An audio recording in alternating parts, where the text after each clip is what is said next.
course Gen Z itu menurut saya justru melihatnya banyak potensi ya di antara generasi yang lain, di mana Gen Z ini kan sudah terpapar oleh kemajuan teknologi. Nah, sebenarnya itu jadi kekuatan kita untuk bisa unggul di antara gen-gen lainnya gitu ya, generasi lainnya gitu loh.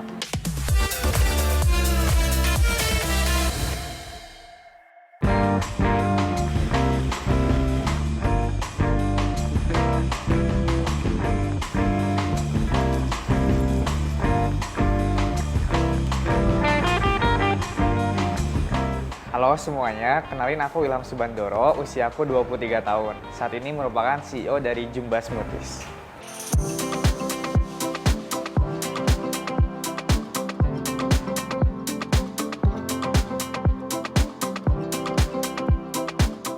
Jadi sebelumnya memang aku saat ini tuh sebagai investor analis di Number Capital. Nah, kebetulan Number Capital ini tuh tugasnya untuk mencari startup dan bisnis yang potensial. Kita melihat bahwa Jumba Smoothies ini sedang mencari investor untuk diakuisisi, dan waktu itu tahun 2023 akhir Number Capital ini tertarik untuk invest di Jumba Smoothies dan mengakuisisinya. Dan per April 2024 ini aku ditempatkan sebagai CEO-nya di Jumba Smoothies mewakili dari Number Capital.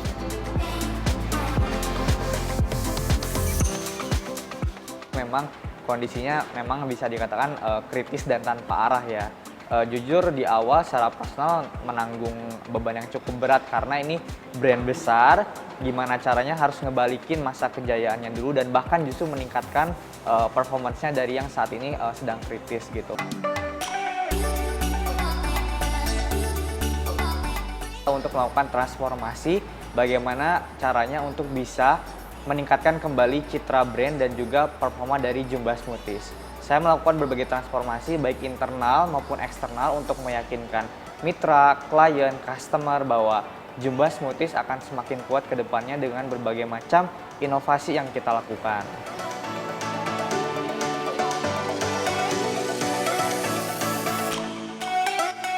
Tidak hanya melakukan inovasi, tapi yang pertama saya lakukan tentu evaluasi dari segi internal performance-nya ya. Saya lakukan pengketatan lagi mengenai disiplin internal terkait dengan kru, karyawan, dan sebagainya. Dan juga yang kedua adalah memperlakukan SOP yang ketat tadi ya, prosedur yang kita harus patuhi. Karena F&B ini kan memang kalau misalkan kita beda takaran, beda penyajian itu akan berubah kerasa ya.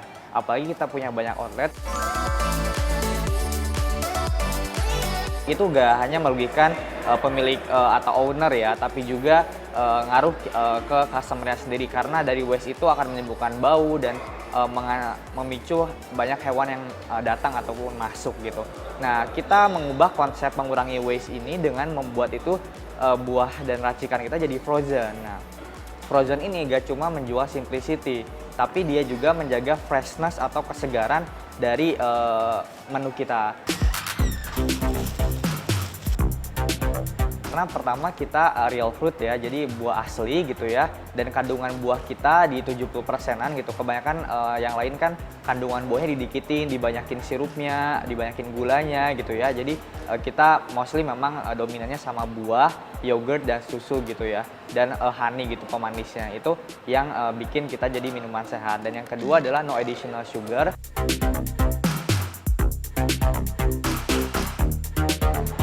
Halo teman-teman semua, saat ini kita lagi di Jumba Smoothies cabang Kemang Jaksel nih. Nah, kita akan lihat seperti apa sih point of view dari cabang outlet Jumba yang di Kemang. Oke, kita lihat. Jadi pertama di Kemang ini kita juga ada punya sitting area. Jadi kalau teman-teman customer biasanya lagi mau kerja atau WFH bisa di sitting area kita. Kita langsung masuk ke lokasinya.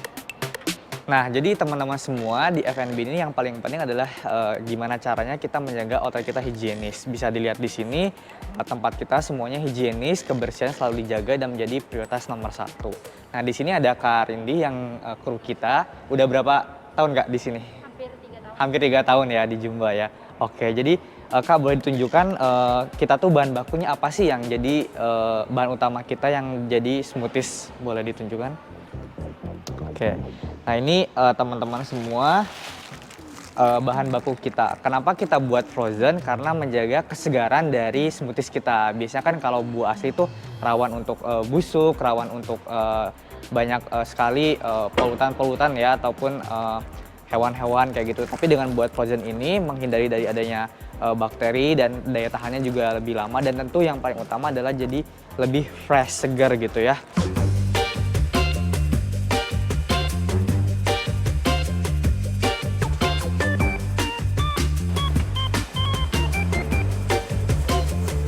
Oke. Nah, jadi yang pertama tentu kita untuk beratnya sendiri ini di 270 gram ya, 260 sampai 270 gram beratnya. Nah, ini cukup ditambahkan air aja 100 ml. Lalu kita blend. Blender ini juga blender khusus ya, teman-teman. Nggak bisa pakai sembarang blender karena bentuk kita frozen.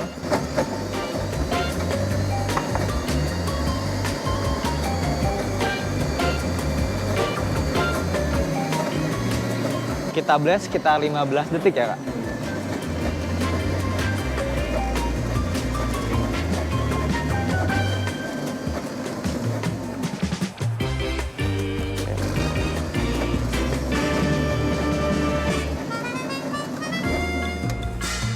Nah, kemudian kita masukkan ke cup Jumba. Cup ini juga cukup otentik ya, cup kita yang buat beda dari brand lain. Kenapa? Oh, modelnya? Modelnya, iya.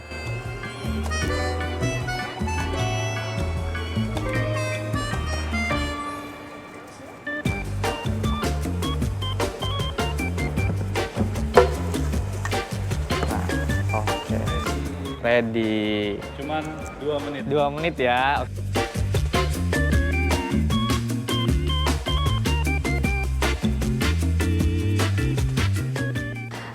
Karena saya diet rendah gula, jadi emang saya cari minuman manis tapi yang kalorinya bisa dihitung.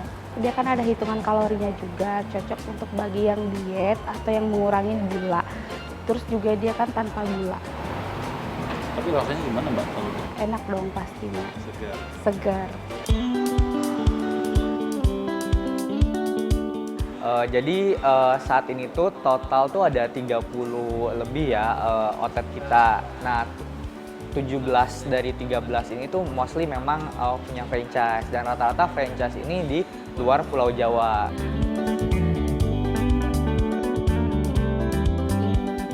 Jadi kalau teman-teman tertarik untuk bisnis franchise di Jumba itu kita di kisaran 120 tuh udah dapat everything ya, udah dapat semua gitu, dari mulai konstruksi, equipment, license fee selama 3 tahun gitu. Jadi praktis banget.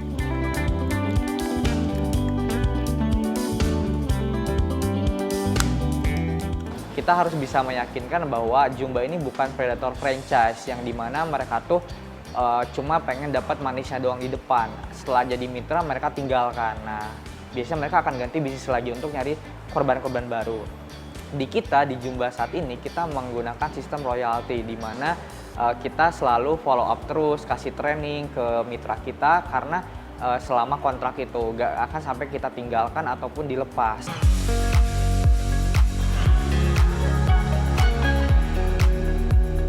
Of course, Gen Z itu menurut saya justru melihatnya banyak potensi ya di antara generasi yang lain, di mana Gen Z ini kan sudah terpapar oleh kemajuan teknologi. Nah, sebenarnya itu jadi kekuatan kita untuk bisa unggul di antara gen-gen lainnya gitu ya, generasi lainnya gitu loh. Nah, asalkan poinnya adalah kita bisa meminimalisasi tadi stigma-stigma negatif yang mengarah ke kita.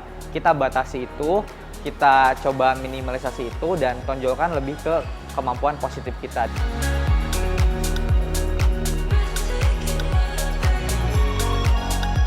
Pertama, bisnis itu menarik, penuh dinamikanya, dan banyak aspek yang harus kita perhitungkan gitu loh. Kayak bisnis itu sebenarnya nggak ada patokan science ya, yang kayak 1+1 harus 2, enggak. Kadang 1+1 bisa 10, bisa 7. Nah, gimana caranya kita bisa membuat itu tuh dan memprediksi itu gitu, supaya tepat sasaran dengan berbagai strategi. Baik pendekatan marketing, pendekatan people, juga operation gitu. Jadi yang bikin aku tertarik bisnis itu tadi banyak hal, banyak variabel, dan kita berupaya untuk mempredik itu, merencanakan itu agar sesuai sama plan kita.